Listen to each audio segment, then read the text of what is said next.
Welcome to WineLineRadio. This is your host, Robert Scott, and tonight we're very excited. We're going to be having a conversation with Kevin Begos. Kevin is the author of Tasting the Past, The Science of Flavor and the Search for the Origins of Wine. Kevin, nice to see you. Great to meet you. Thank you for having me on. Oh, it's my pleasure, believe me. So, the origins of wine. Everybody thinks that the Romans started the wine trend in the world, but that's not the case, is it? I admit that I probably for many decades would have answered France. When I was younger, I wouldn't have known the answer, and I would have guessed France. And then I would have guessed maybe Italy, maybe Greece. And I still would have been a couple of thousand miles off, because all the evidence now is pointing to the Caucasus Mountain region, which is Republic of Georgia and Armenia. Georgia, right? Or perhaps the foot of eastern Turkey, generally that region. And then it just kind of moved westward, right? Moved first down into those earliest civilizations of Babylons and the Hittites, but then west into the Holy Land.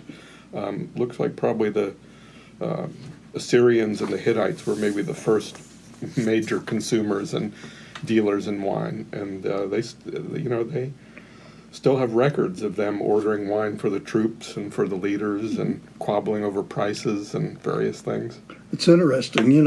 It's interesting to me that most of the people that I record conversations with or enjoy meeting are people involved in today's wine business. And frankly, most of them don't know anything about the origins of wine, where it started. How did you get involved in that? Completely by accident. There's so many wonderful wines to try in the world, so it's kind of natural that, you spend a lot of time just trying different things. But just by accident, I tried a red wine in Amman, Jordan, in a hotel room, which is not where you'd ever expect to find wine at all. And it was from Cremison Monastery and Winery in Bethlehem. That was 2008, 10 years ago. Wow. And I had no idea that monks were still making wine in Bethlehem in 2008. I'd never heard of Cremison. And I tried it, and it was a very nice wine, a little bit peppery, a little like a Syrah. But I thought I'll just come home and I'll try another bottle and I'll learn more about it and I'll share it with friends. Well, I come back to the U.S. and you can't buy it anywhere. They don't have a distributor. Sure. Nobody's written about it. It's just very obscure. But I kept on looking for information and slowly finding information. And it turns out they're using these grapes I'd never heard of, Baladi and Hamdani and Jandali and Dabuki. And I'm just like, what?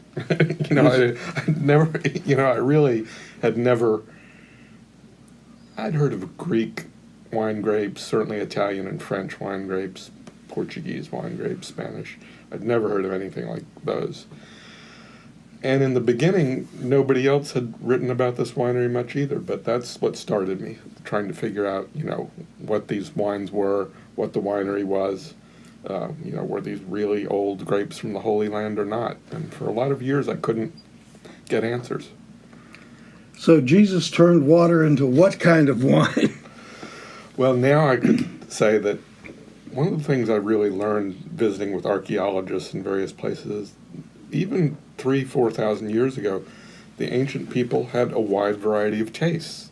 That question often gets asked. Every Easter, somebody does a story. What would Jesus have drunk? Or every Christmas. Of course. Or what would King David have drunk?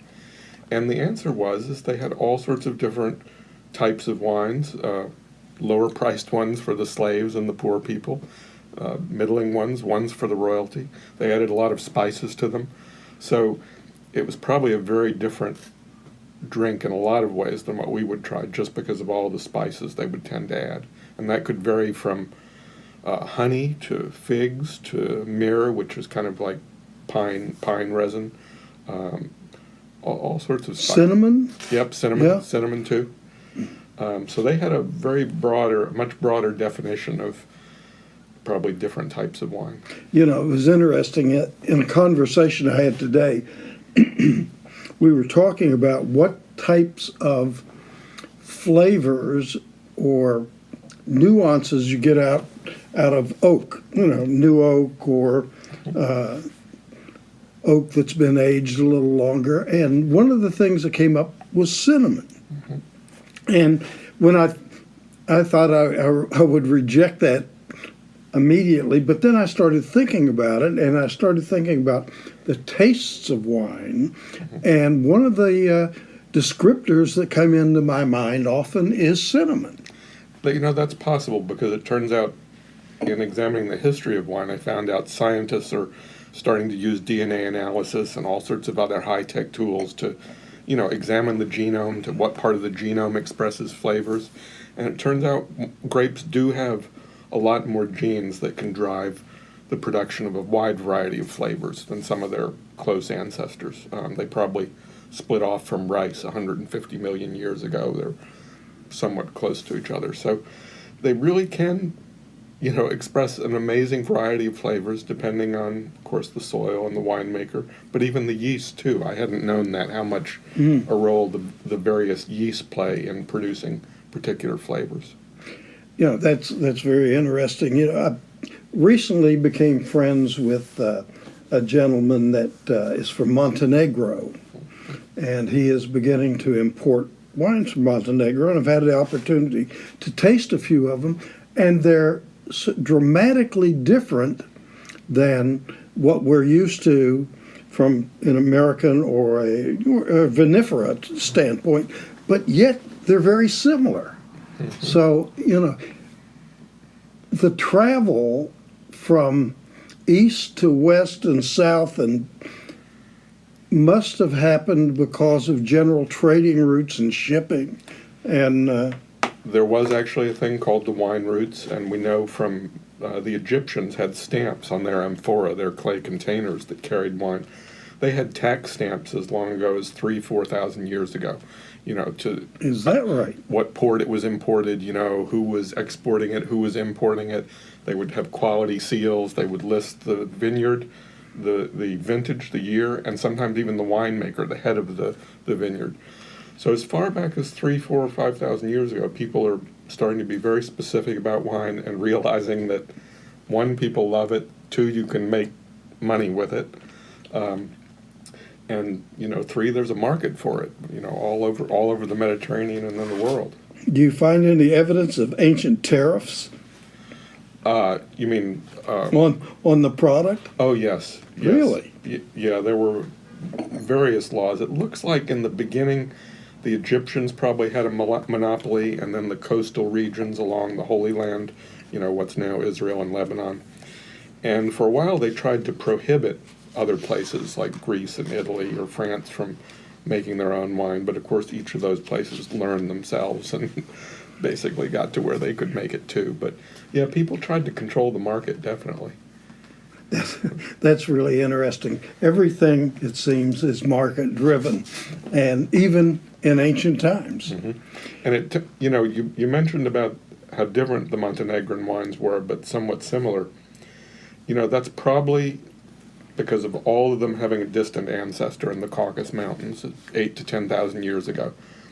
It's probably just a few grape varieties that humans learned to domesticate, and then they crossbred with other various grapes all across the region. But if you took it back to the very beginning, it was probably just a few different grape varieties, and you can see it in the DNA. It's like a tribe that's all together, just like you could follow people of German ancestry or Dutch ancestry or African ancestry. You can actually see it in the DNA where it shifts from the wild grapes into this wine grape tribe. And then I would suppose the wild grapes over generations became more sophisticated and more complex. Yes. Is that correct? It looked, I got to not really taste wine from them, but see some wild grapes and talk to botanists. And most of the wild grapes, they now believe, didn't have big, fat, juicy berries. It was a big pit with just a little bit of, fruit around it, mostly probably designed to trick a bird or something into eating it and then spreading the seeds. So humans have definitely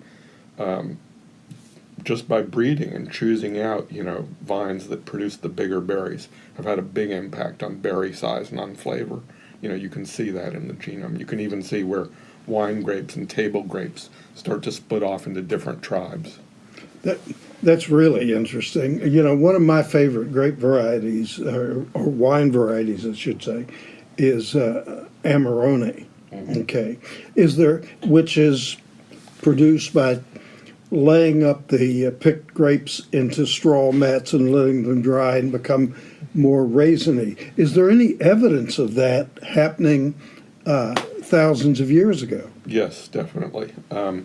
There's, and they still make wines, of course, like that in certainly Italy, especially in Sicily. I visited some vineyards doing that.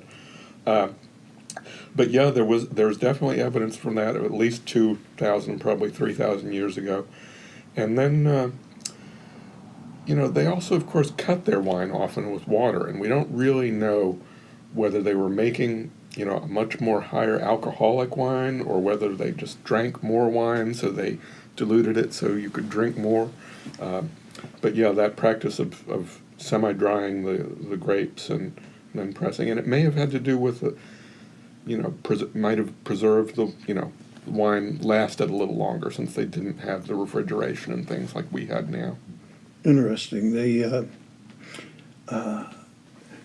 fact that the Amarone grape is very Amarone wine, Corvina being the primary grape, is a very long-lasting grape when made into wine. So longevity is a factor, and cost is a factor too, because Yes. as you dry the grapes, you get less juice production, Yes. so the price has to go up. And I'm sure that was the case back then as well. Yes. Although, as you said, I'm sure someone was keeping track of spoilage. We know that they added pine resin to help retard spoilage and various things. So they may have found, too, that, by semi-drying the grapes, perhaps that reduced some of the spoilage, too, in the wine, because you would have dried out some of the natural bacteria. You would have kind of winnowed down the yeasts into a certain tribe. So that might have been part of it. Yeah, a few minutes ago you mentioned the amphora, which was a clay vessel used to store wine, and it's starting to come back into fashion again. We now have, I think, probably the first amphora manufacturer ever in America is in Oregon. It was a man who had taught high school pottery for many years as a skilled potter. He and his wife bought a vineyard and then realized that, hey, and he saw an article about some of the Italian amphora winemakers. And he thought, I could probably do this. And now he's making amphora and amphora wines. Andrew Beckham in Oregon. That's remarkable.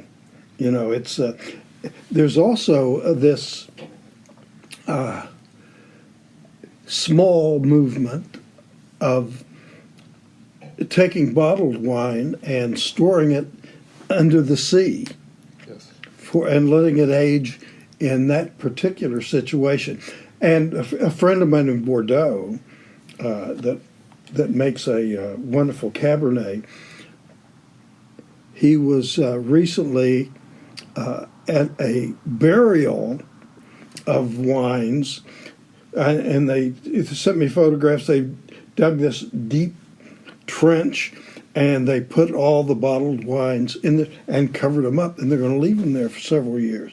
And we'll see what happens with that. But the amphora thing is very interesting to me, because one of the areas of vinifying wines that I really appreciate is cement. Mm-hmm. Concrete. Which has a vats. very similar mouthfeel to the amphora. Exactly. I wondered about that, because I've never tasted an amphora aged wine, but I have many on the concrete side. It definitely has the same kind of mouthfeel. I describe it, it's almost like it kind of clarifies the flavors a little more. It's, not necessarily, a Flint flavor or anything like that, but you definitely can tell the difference. And some of the concrete wines and the amphora wines are very similar. But then people line the amphora with different things. The Georgians in the Caucasus Mountains lined it with beeswax to help retard spoilage and to keep it sealed. The Greeks lined it with that pine pitch. And apparently sometimes the Greeks just fired the amphora very strongly to make it almost ceramic-like. Well, tell us a little bit about your journey. How did you get from, you were at MIT, am I correct in that? And here you are at Quantum Leap Winery in Orlando, Florida, talking about a new book that you've just written. So how did you get here? Well, as I said, it started 10 years ago with that one wine, and it really took me 4 or 5 years to find out much about the Cremasan Hamdani Jandali Baladi. Then I found confirmation that those really probably were ancient grapes. I started to realize there was this whole network of scientists doing research on wine grape DNA. And for the first time I learned that, it began probably 8 or 10,000 years ago in the Caucasus Mountains. And I thought, well, why don't I try to retrace some of the wine routes? Because one of my favorite books is Kermit Lynch's Adventure on the Wine Route, which is a great book about traveling all about France and trying different vintages. So I thought, well, what were the ancient wine routes like? I'd never been to the Caucasus Mountains. I'd been to the Holy Land a little bit. I'd never been to Cyprus. So I tried to structure my trip from east to west, down out of the Caucasus, through Israel, across the Mediterranean, and talking to both scientists and winemakers in both places. And at the end of 10 years, I finally had a book. And that's amazing. Life is a journey, but life in wine is a different kind of journey. I find that with the winemakers and the owners of wineries that, particularly in Europe, that I appreciate the most, they are so passionate about what they do, and they're so driven by the land that they live on, that it seems that it takes science out of the production of wine a little bit and leaves it up to Mother Nature. And well, that's, a good point that, I came away to feel that certainly we have a lot of amazing improvements in our lives now, but some historians used to say that ancient wine must have just tasted terrible, and I came to a very different conclusion. When you look at what the Greeks and the Romans, even the Egyptians, the ancient Jews wrote, there's beautiful poems about wine 3, 4, 5,000 years ago. People were having the same emotions we do. And while I think certainly probably more ancient wine probably spoiled than does now, all you need are grapes, wild yeast, and a winemaker that understands the fermentation and aging process. So I think there was probably some very wonderful ancient wine.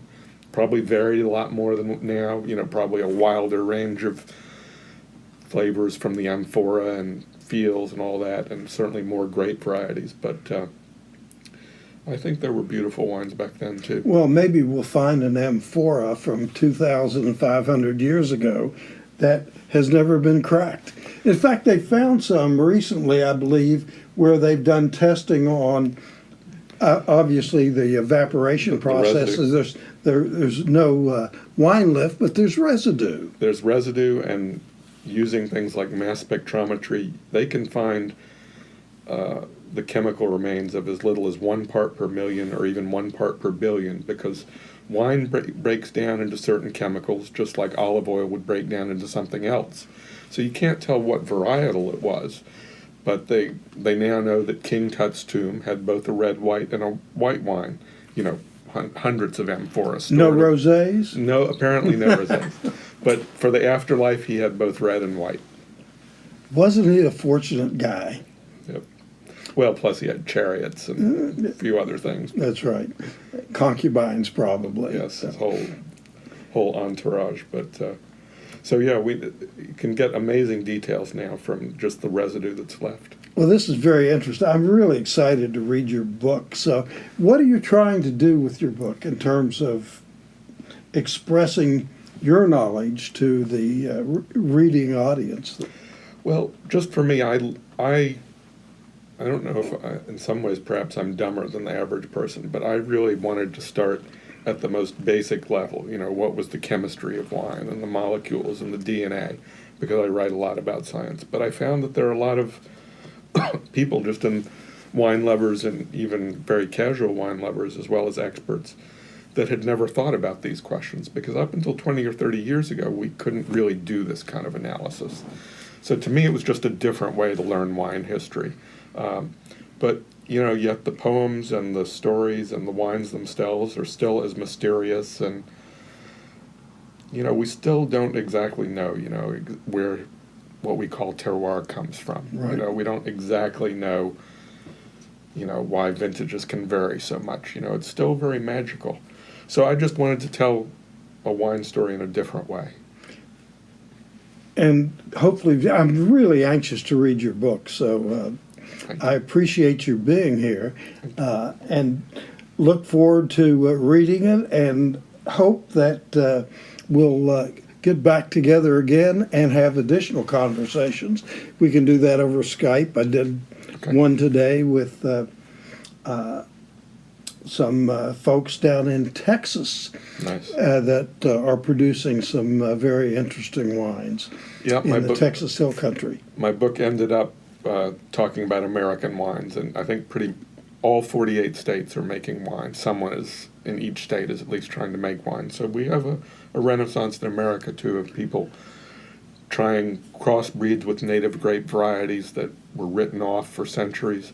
They're making some very good wine in many of these places. I recently had the opportunity to do a series of tastings on wines from Missouri. And Missouri is the oldest AVA in America, American viticulture area. Mm-hmm. And a lot of these wines that they're producing, like Norton and Chardonnay, are hybrids or native grapes and not vinifera grapes. Right. And I found that very interesting. I found the grapes and the wine really, really nice. So people are learning how to make good wine from the native grapes and the hybrids, which is exciting. And here in Florida, we have the whole history of the Spanish coming here, and they tried to plant their grapes and didn't really work. But we know the Spanish tried to plant grapes here and imported wine here, so we have a bit of wine history too. So Kevin Begos, where do you go from here? Oh, I'm still trying to decide what the next book is. There are a couple of possibilities, and I had to leave a lot of things out of the book. I left the whole history of Chinese wine out of the book, which... Chinese wine sounds like a whole different discussion. It's a whole different discussion, but they had many of the same rituals. They were as passionate about what they called wine as we are. Well, thank you so much. I enjoyed it. We've had a great short discussion. You're going to be doing a book review tonight, I believe, here at Quantum Leap Winery in Orlando, Florida, which produces some great wines from vinifera grapes from around the world, by the way. And thank you so much. It's a pleasure to meet you, and I look forward to talking to you again about Chinese wine. Thank you.